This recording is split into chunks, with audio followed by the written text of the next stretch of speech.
Bienvenue sur Top Invest, la chaîne des tops d'investissement. Ici, on parle essentiellement d'entreprises de qualité. Est-ce que Vinci représente une opportunité d'investissement au prix actuel? C'est la question à laquelle on va répondre en date d'aujourd'hui en regardant les états financiers de l'entreprise. Alors, la première chose que je regarde ici, c'est la tendance des revenus. Est-ce que nous avons des revenus stables ou croissants? Ici, on a carrément une croissance des revenus. Donc, votre rôle maintenant est de regarder dans les rapports financiers, ces revenus-là, cette croissance de revenus est due à quoi? Est-ce qu'elle est organique ou bien est-ce qu'elle est inorganique ou bien est-ce que c'est un mix des deux? Donc, maintenant, quand on regarde l'état de la croissance en base 2021, par exemple, au 31 du mois de décembre 2021, sur les 10 dernières années, c'est 2% de croissance et sur les 5 dernières années, c'est 5% de croissance. Mais si on se base sur l'année 2019 ici, d'accord, on remarque qu'avant la période de Covid qui est en 2020, on avait 4% de croissance sur les 10 dernières années et 4,55% de croissance sur les 5 dernières années. Donc, on va se dire qu'en moyenne, cette croissance-là est aux alentours de 4 à 5%. Mais moi, pour mon analyse ici, je vais prendre 2,5% en moyenne pour la croissance. Pourquoi est-ce que je prends 2,5%? C'est parce que je n'ai pas envie d'extrapoler la croissance. Je n'ai pas envie d'avoir précisément raison. Je veux avoir le moins de tort possible. Donc, si la croissance est plus élevée que ça, tant mieux pour nous. Mais dans tous les cas de figure, j'aime ce que je vois ici. C'est un gros checkmark. On adore ça. Ensuite, on va passer à l'étude de la marge brute. Est-ce que la marge brute ici est stable ou croissante? Ne prenez pas en considération ce gros spike-ci. Je pense que c'est une erreur de mon logiciel. Dans tous les cas de figure ici, on remarque que la marge brute ici est aux alentours de 13%. Donc, elle a des marges brutes très limites. Sans doute dû à son activité ici, que j'aime par ailleurs. J'aime bien l'activité de cette compagnie ici.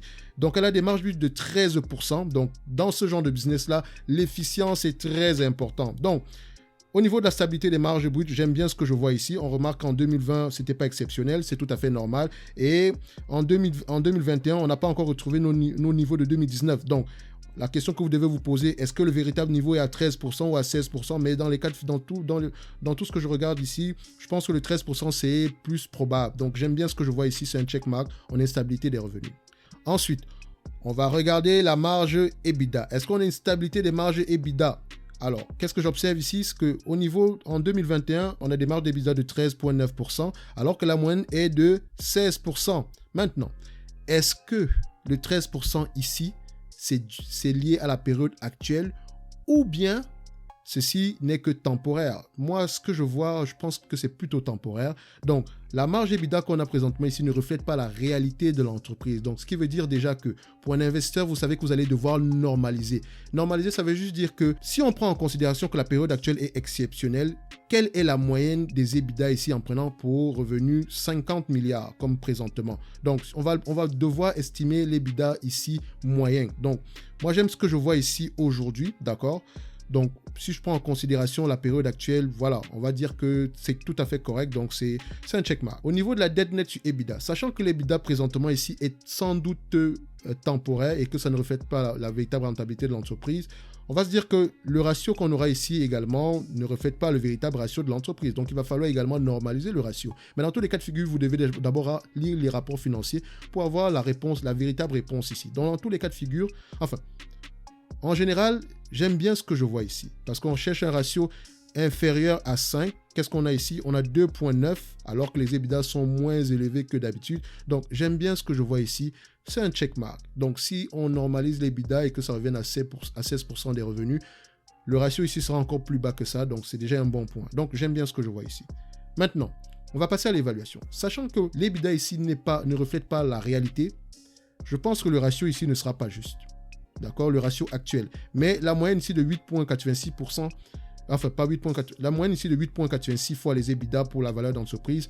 Et également, on va se dire que cette moyenne-là est en dessous de ce qu'on rencontre généralement sur le marché. Donc, je vous ai toujours dit que le marché, c'est 10 fois les EBITDA pour la valeur d'entreprise. Donc, ici, on a plutôt 8,86 fois les EBITDA. Donc, pour la moyenne de cette entreprise en particulier, c'est lié à l'activité de l'entreprise. Il faut savoir que les entreprises qui ont généralement des marges peu élevées ont tendance à s'échanger à des ratios moins élevés.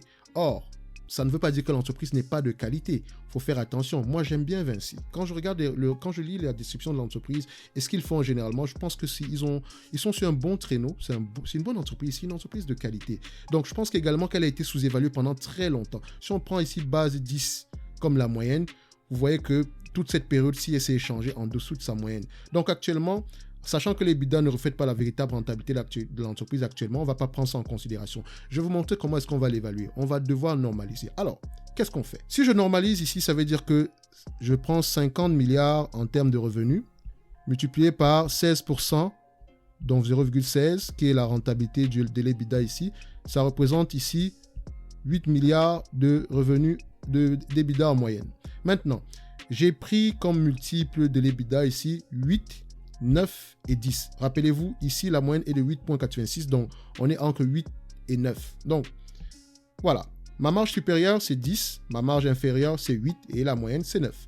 Maintenant, si on prend 8 fois les EBITDA, ça fait 64 milliards, moins la dette, 22 milliards, il reste 41 milliards ici.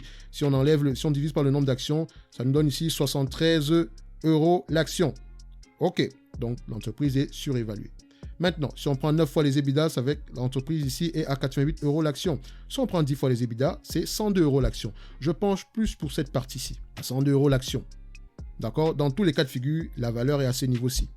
Maintenant, c'est à vous d'arbitrer. Maintenant, je n'ai pas encore pris en considération la croissance. Si vous prenez en considération la croissance, ça revient à multiplier une croissance moyenne de 2,5% sur les 5 prochaines années. Ça revient à multiplier le prix actuel par 1,13. Comment est-ce que j'arrive à 1,13? En faisant 1,025, d'accord? Exposant 5, ça fait 1,13 et poussière. Donc, j'arrondis à 1,13. Donc, ce que je vais faire, je prends ma petite calculatrice, simple. Je fais 74 multiplié par 1,13. Ça nous donne ici 83 €. 83 €. Si on prend 88 multiplié par 1,13, ça nous donne 99 €. Et si on prend la borne supérieure de 102 € multiplié par 1,13, ça revient ici à 115 €. Donc, le prix actuel de 102 € est tout simplement correct.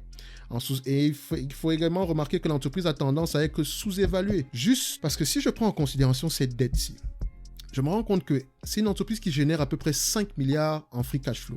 Comment est-ce que je sais ça? Quand je regarde la moyenne des free cash flow actuellement, on est à 10% des revenus. Donc, ça va faire 5 milliards ici. D'accord? En date d'aujourd'hui, en moyenne, c'est 8 milliards. C'est 8%, excusez-moi, pour les free cash flow. Et pour les bénéfices nets, c'est aux alentours de 6%. Donc, pas la marge des bénéfices nets, donc la marge nette. Donc, j'ai tendance à utiliser les free cash flow au lieu de la marge nette parce que je pense que les free cash flow reflètent la véritable rentabilité d'une entreprise. D'accord? Parce que ici, les free cash flow ne sont pas impactés par la dépréciation et amortissement. Il y a certaines entreprises qui déprécient plus que ce qu'ils ne devraient faire normalement juste pour économiser en termes d'impôts. Or, si vous dépréciez énormément, il y aura un impact au niveau de la marge bénéficiaire également. Vous allez payer plus d'impôts. Dans tous les cas de figure ici, si on considère qu'elle a un free cash flow de 10% en moyenne, avec le revenu actuel qui est de 50 milliards, ça représente ici 5 milliards de free cash flow. Alors, la capitalisation boursière actuelle, en date d'aujourd'hui, n'est-ce pas, est de 57,9 milliards. Donc, on va l'arrondir à 58 milliards. Si l'entreprise distribue la totalité de ses free cash flow en dividendes, vous aurez un rendement pour les actionnaires de 8,62%. Ça veut dire que l'entreprise, en date d'aujourd'hui, si on ne prend pas en considération la dette, a un rendement de 8,62%. Moi, c'est ce qui m'intéresse parce qu'elle a 5 milliards de free cash flow en moyenne. Elle a la capacité de rembourser cette dette-là en moins de 5 ans. Vu qu'on est des investisseurs à long terme, ce qui veut dire que dès le moment où elle aura terminé de rembourser la dette, plus la croissance qui va avoir lieu au niveau des revenus et des marges, on peut se retrouver avec un rendement aux actionnaires, donc un rendement des free cash flow de 10% d'ici 5 ans. C'est tout à fait probable. Mais à l'heure actuelle, avec 8,62% de rendement, cette entreprise est extrêmement sous-évaluée. Mais, dû à la nature de son activité, le marché ne l'évalue pas, le marché ne la valorise pas généralement à des ratios plus hauts que ça. Donc, on va se dire qu'en date d'aujourd'hui, l'entreprise représente une opportunité d'investissement pour ceux qui sont là à long terme. Cette entreprise, généralement, devrait racheter ses propres actions. Parfois, il vaut mieux racheter ses actions que de distribuer un dividende ou bien faire une combinaison des deux. Elle a clairement les moyens de le faire. Donc, si elle fait les deux, non seulement on aura un bon dividende, deuxièmement, ce dividende-là est sécurisé. Troisièmement, le prix aura tendance à s'approcher de sa valeur. enfin la valeur qu'on lui retrouve en date d'aujourd'hui. Donc moi je dirais en date d'aujourd'hui, 102 € l'action représente une opportunité. Tout ce qui s'échangerait en dessous de ce 102 € pour moi représentera également une opportunité. Je vous ai toujours dit que je recherche au moins un rendement de free cash flow de 10%. On n'est pas loin de 10% ici aujourd'hui. On est à 8,62%. Donc, le prix actuel m'intéresse énormément. Donc, c'est ce que j'avais à dire aujourd'hui par rapport à Vinci. C'est une belle entreprise. On la met carrément dans la watchlist. Donc, représente également une opportunité d'investissement. Et tout prix en dessous des 102 € nous représente également une opportunité d'achat. Et nul doute que cette entreprise qui va continuer à croître dans le futur parce que j'aime bien son business model est très très bon et elle est très très bien gérée. Donc, ça sera ce que je pourrais dire par rapport à cette vidéo, par rapport à cette entreprise aujourd'hui. N'oubliez pas de vous abonner massivement à la chaîne et on se donne rendez-vous à la prochaine vidéo.